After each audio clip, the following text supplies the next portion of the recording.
What's good? What's good, y'all? Welcome back. Another Thursday episode of Clapback Culture. So glad to be here. Mike Jessie, what's up with you? Welcome back. Hey, how's it going, Julia? I'm good It's over here.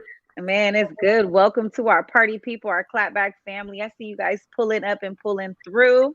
On a morning update, they say happy Friday Eve. It feels like Friday Eve. This week been going by hella fast. I mean, every Yeah, day I look up, it's like, what? so true. And just the world, too. There's so much happening. We got yet another week where we have so many topics that we had to cut stuff out. It's just everything is just jumping right now. Yeah, well, speaking of jumping, let's jump right on into it, my boy, because we got a lot on the menu. So, y'all, this is something crazy, but something I usually always talk about. Mike found an article about four inmates at an Arkansas prison. They filed a lawsuit against the facility, you guys, saying that the medical staff gave them Ivermectin. That's an anti-parasitic drug, and they said that they gave it to them to treat COVID-19. Well, here is what we know, and go ahead and you can take the overlay off for a second, Cuddy. Let's talk a little bit about this, but then we're gonna put that back up. You guys know what ivermectin, this stuff is foul. It's usually used for livestock. It's basically not approved by the Food and Drug Administration, and it's not approved to use to treat COVID. So there is a partner, Mike. I think you probably read this. The partner that is teaming up with the detention center. They are called Cara Health Center. Anyway, they put up a statement on their Facebook. That's the overlay. Let's throw the overlay back up, you guys. Here is what they said on Facebook. If you guys just look at the highlighted part, from Caris Healthcare. Guess we made the news again this week, still with best record in the world at the jail with the same protocols. Inmates aren't dumb, and I suspect in the future other inmates around the country will be suing their facilities requesting same treatment we're using at WCDC, including the ivermectin. This is super foul, y'all. Like, so a little bit more quick details, you guys. They got extremely high doses of ivermectin. The lawsuit states that the plaintiffs were given such high doses that it caused them to develop side effects such as vision issues, diarrhea, bloody stool, and stomach cramps. Mike, this is feeling like experimentation. Thank you, Leon. You took the words out my mouth, my boy. It's definitely giving Tuskegee experiment. What do you where are we going with this? There's so many different places that we could go with this. I think you hit the nail on the head with a lot of what you said. But the funny thing is, when you're talking about all of the people, um, you know, medical experts who are saying not to use ivermectin to treat COVID-19, let me tell you who is recommending its usage. Your boy Joe Rogan. He has been Oh the God. champion of using ivermectin. In fact, when he had COVID himself, ivermectin was one of many treatments that he prescribed to himself. Also, your boy Aaron Rodgers is on board with this ivermectin train. And, my mind just goes there because we talk about, censorship and what people like Joe Rogan should and shouldn't be able to say. But unfortunately, situations like this always points back to that because there is a crowd of people who are going against the health experts and wanting to use drugs like ivermectin. And it's the big voices of people like Joe Rogan that kind of push that forward. This case is sick. And Yeah. Leon is right. I mean, of course, Tuskegee is going to be the first one that comes to our mind, but I would argue that this is even worse than Tuskegee. I mean, these men are in prison. Like, they don't have any power. Like, what power do they have to question what they're receiving? Like, they're just getting a pill. And it's just so unfortunate that they would give them this because they told them that these were vitamins. They told them that these were antibiotics. They told them that these were steroids. Right. So it's not like they told them nothing. No, they actually lied to them about the Right. drugs that they were taking. And this is just the powerless and the voiceless falling victim to the system, really. And it sucks. It's horrible. Yeah, okay. So I'm looking in the comment section. I think Maggie, I see your first point in that you're mentioning that ivermectin is approved for human use. That But is not true. to treat COVID-19. Yes, it's Correct. approved for human use, but not in the way that it was used on the prisoners Correct. or And on the we inmates. do. Well, you know what's I mean, to further reiterate your point, these men were lied to about what the treatment was. And so Maggie also agrees that you should never be able to give somebody some type of medication or what have you. They really shouldn't give anybody anything without consent. And so that's really the main issue.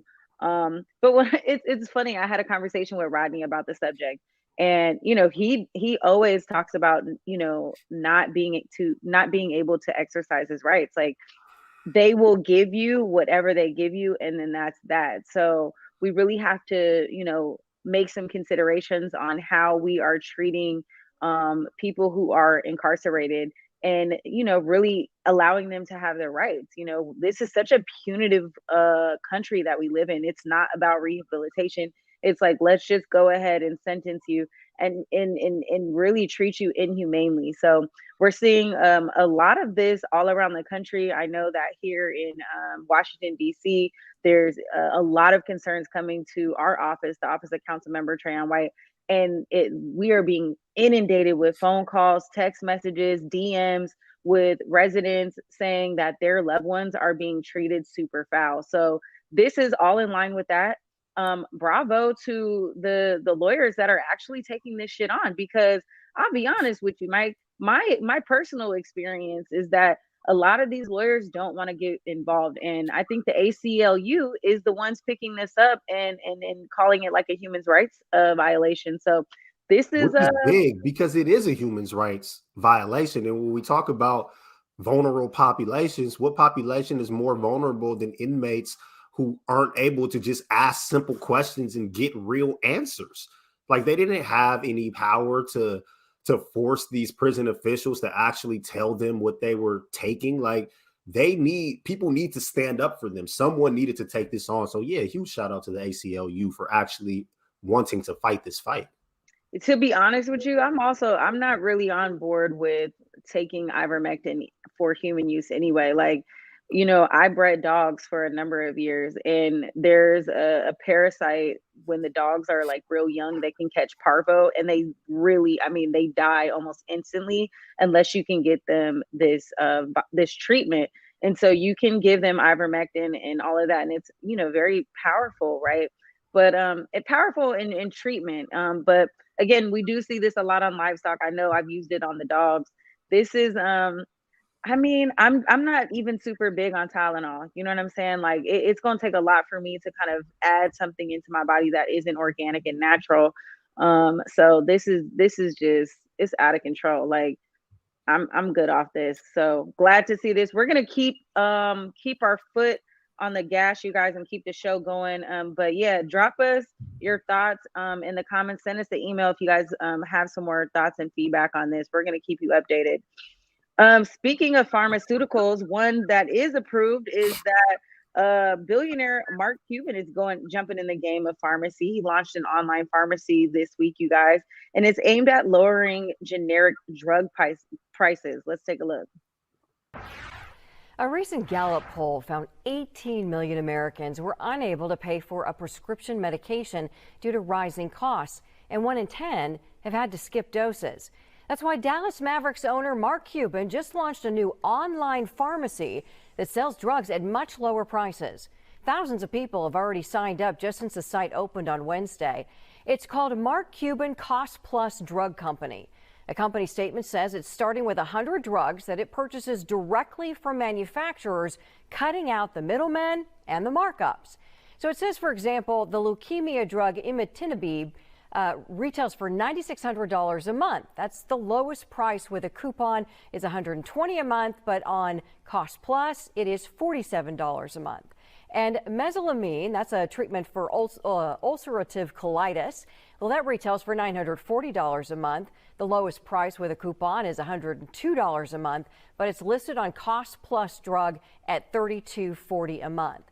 Now, it says that the prices are set by the manufacturer's price plus a 15% margin and a $3 pharmacist fee. Cost Plus does not accept insurance, so you will need to pay. Well, the math looks good on this, Mike Davis. Basically, what they're saying is they're going to cut out the middleman. They're going to sell it at the manufacturer price plus 15% and like a $3 pharmacy little fee. So this is cool. Like, this is really great for people who, you know, have medications that they need. I mean, the discounts on this, y'all, is just crazy. There's a drug called Antimib. I hope I probably didn't say that right, but Amityville, whatever. Anyway, it's used to treat leukemia and other cancers. This 30 count basically goes for as low as $17 on Cuban's pharmacy, compared to $2,500 at other pharmacies before the coupon. So this is huge. Yeah, this is a big launch. Yeah, I mean, I really, it's awareness, just letting people know. I think the one drawback right now is that your insurance, you can't have your insurance cover it, so you will have to pay. But I mean, just like they said in the clip, you know, last year in September, there was this huge poll done. It found that 18 million Americans were unable to afford at least one doctor prescribed drug. So, you know, the price of prescription drugs has been through the roof.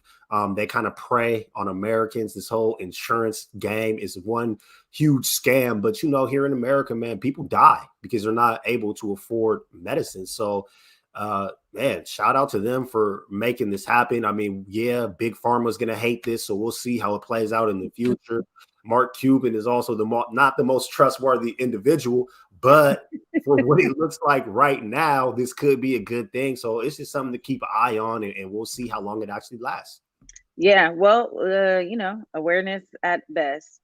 Another thing that pulled up in the headlines, you guys, that's like reoccurring is this issue on Tesla and that Autopilot. So Tesla's Tesla Model S.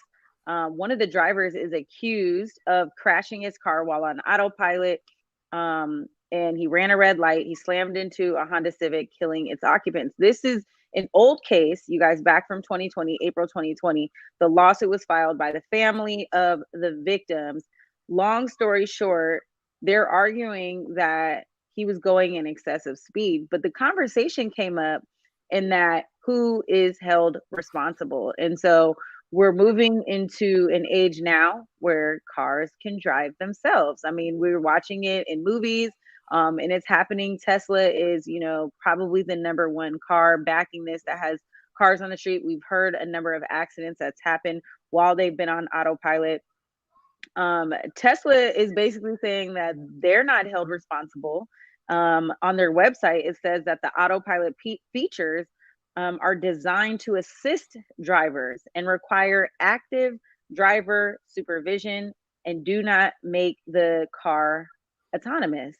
So, Mike, I mean, they're giving us this feature that can drive itself, but they're still saying we got to drive it. What's going on? I mean, you know, full disclosure, I drive a Tesla. I think that reading this story, though, you do? Okay, that's dope. It's just jarring reading the story, though, because the car was on autopilot and it went through a red light. So the people, I don't know the gender of the people, but they were driving in a Honda. They were going through the intersection. Tesla, it was a husband and wife. Okay, thank you. Mm-hmm. Tesla blew through the light, crashed. I mean, it's not really that comfortable using autopilot on city streets. I'm not gonna lie. I mean, in my experience, I don't personally trust it. They're kind of funny about recognizing pedestrians, especially. Like, you could easily hit a person. So this case is just crazy because of the liability piece. Like, of course, Tesla is not going to allow themselves to be sued. They're going to throw the drivers under the bus. But I really just kind of wanted to open it up to the people. I mean, like, what do y'all think? Who should be liable? And how comfortable do you feel with people rolling on autopilot? I mean, there's stories of people in Teslas. There was a guy that got pulled over in California. the police noticed that he was sitting in the back seat and there was nobody in the driver's seat, and he's just driving up the freeway.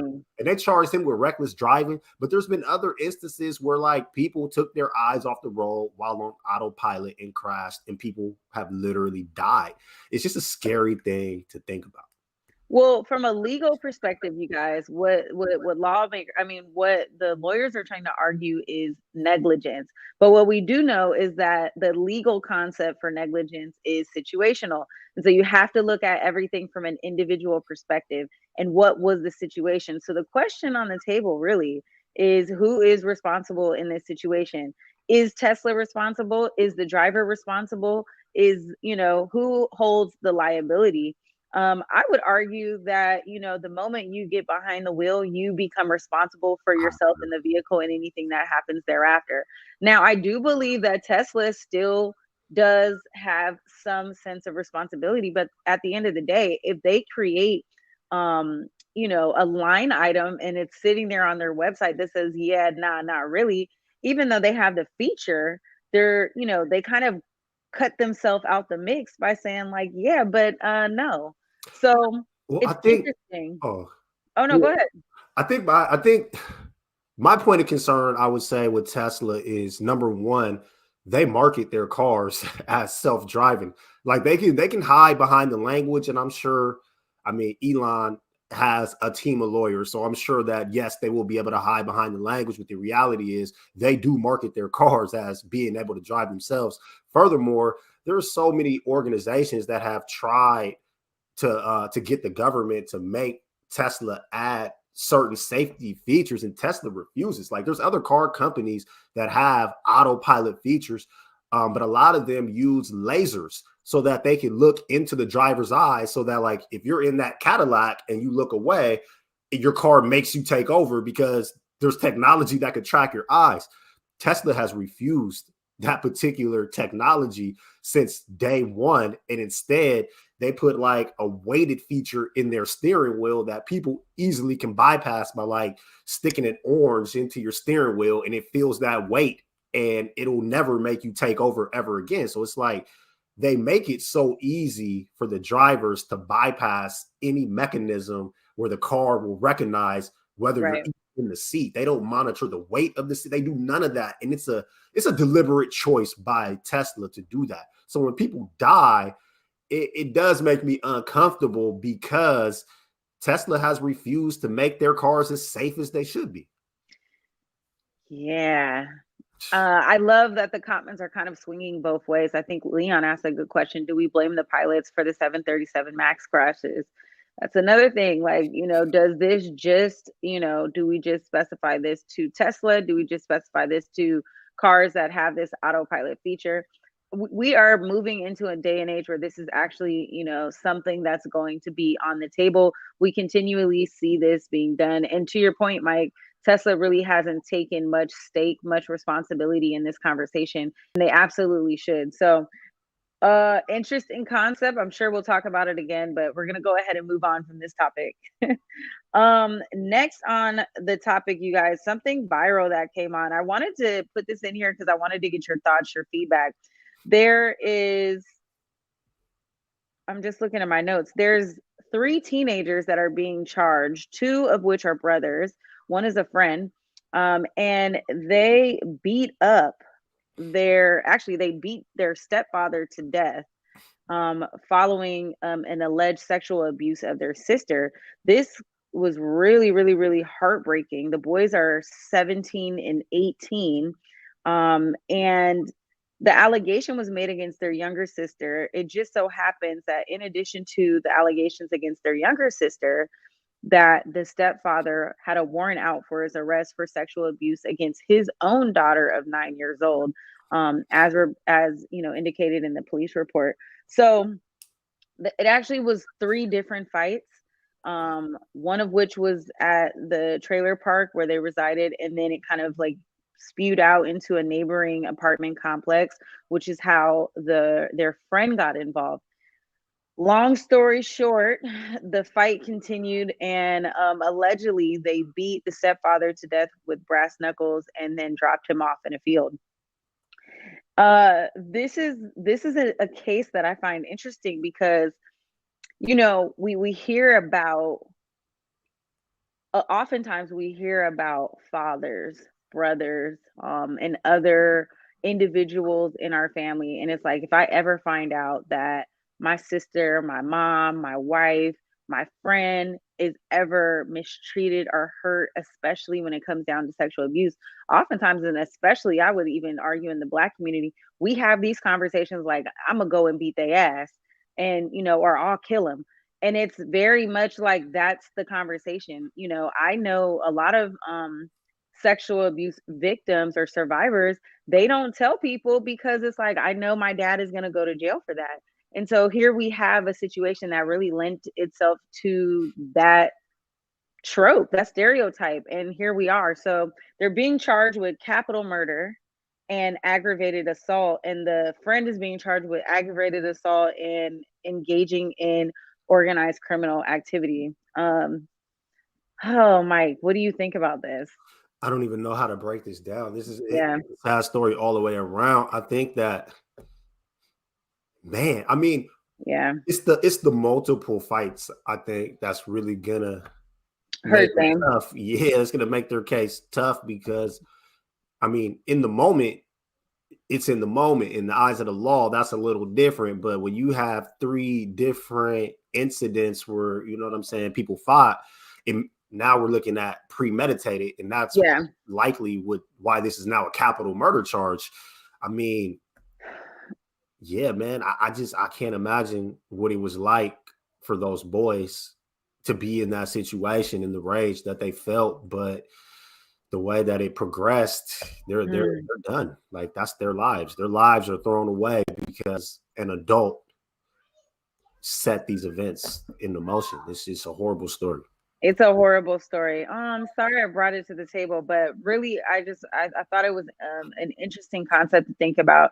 We're talking about teenagers, Yeah. and they laid these charges on thick, and so we're talking about a situation that got very emotional, and they're kids, they're teenagers, so the rationale is not there. They're all amped up, jacked up on Mountain Dew, and you're just thinking, and we don't know what the allegation was, but if your little sister All right. came to you and said something, you're ready for blood. So Absolutely. And then, the stepdad having the previous case, it's like, right, he, it lends itself to, like, they probably knew that these allegations were true, and exactly. it obviously, it doesn't warrant someone to murder someone. I don't necessarily know if that was their intention, but when you get in a fight, things can get out of hand. So Yeah, but that the situation brass alone, knuckles is gonna hurt them. Like Leon said, dumping the body yeah, is gonna hurt them. The fact that all this happened over time, there's just so much that's gonna hurt them. But they so probably crazy. felt so much hurt in the moment. So it's That family is crushed. everybody loses. Everybody Everybody loses. loses. All right, another person who's losing right now is Senate Majority Leader Mitch McConnell. He apparently doesn't believe that African Americans are Americans. Let's play this small clip and we'll talk about it. What's your message for voters of color who are concerned that without the John L. Lewis Voting Rights Act, they're not going to be able to vote in the midterm? Well, the concern is misplaced because if you look at the statistics, African American voters are voting in just as high a percentage as Americans. A recent survey, 94% of Americans thought it was easy to vote. This is not a problem.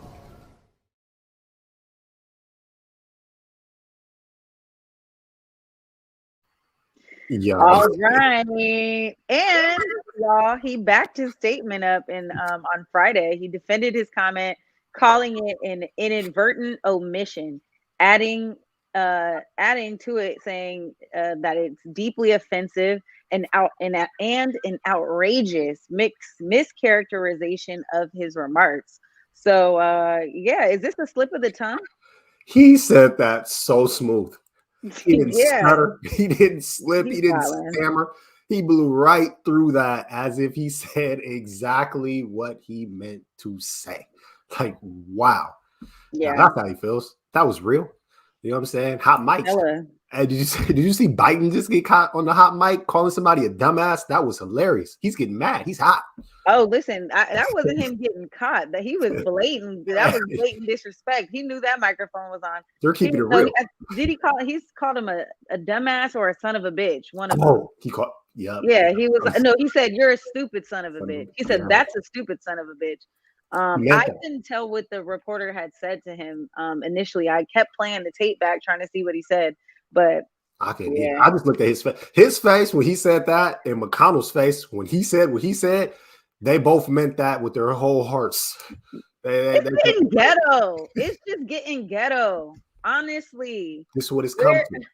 Where are we going with all of this? You know what I'm saying? Where you guys are, leaders of the free world. I'm gonna need you guys to step it up. But I agree, Mitch McConnell, that was not a slip of the tongue, bro. That's exactly how you're marginalizing African Americans. You're looking at us as not quite American. And so I just can't agree with the fact that, because even in the moment you didn't check yourself and you said it 3 or 4 times. So you and nobody there checked him. It's not like he was standing there alone. Like there was other people too. Like this. Bro, I watched it in real time and I'm like, whoa.